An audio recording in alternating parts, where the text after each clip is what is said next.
So let's look at Phobos and Deimos and other children of Ares.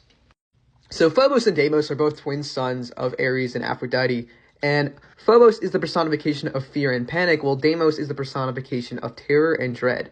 And it's said in the Iliad that Phobos and Deimos both rode with Ares in his chariot when Ares went off to war. And along with Ares, there was another person that actually rides. The goddess of discord, Eris, is very much associated with Ares as well, and it's described that she also rides with Ares in his chariot. And in some sources, Eris and Ares are brother and sister, but most sources say that Eris is the daughter of Nyx. Ares actually has a twin sister named Enyo, who is the goddess of war as well, and it's described that she also rides with Ares on his chariot. In fact, some people say that Enyo and Eris are just basically the same person.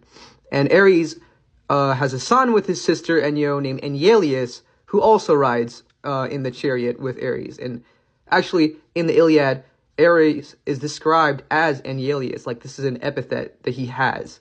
Some people call Ares Enyalius and Enyalius Ares, vice versa. But yeah, the reason why Phobos and Deimos ride with Ares onto the battlefield is because during war, you would feel this sense of dread and panic and fear, so they would represent that. Also, let's talk about Harmonia as well. So Harmonia is the daughter of Ares and Aphrodite, and Harmonia is the personification of harmony and concord, basically the complete opposite of Eris. And she's also associated with harmony in the battlefield, where like the harmonious action of soldiers in war as well. So not only is she associated with harmony through Ares, but also harmony through Aphrodite. But she isn't like riding with Ares on the chariot. She's like somewhere else. In the future, I would like to talk about more about Harmonia, and especially her relationship with Cadmus, because they have a really interesting story that I feel like a lot of people don't know about. So, yeah, but for now, let's look at her other siblings. She has other siblings. And of course, Ares' most well-known son, Eros, the son he had with Aphrodite. Some sources say Eros was actually just the son of Aphrodite, but we're not getting into that right now. I want to talk about more about him and his brother Anteros later on when we dive into Aphrodite and her children.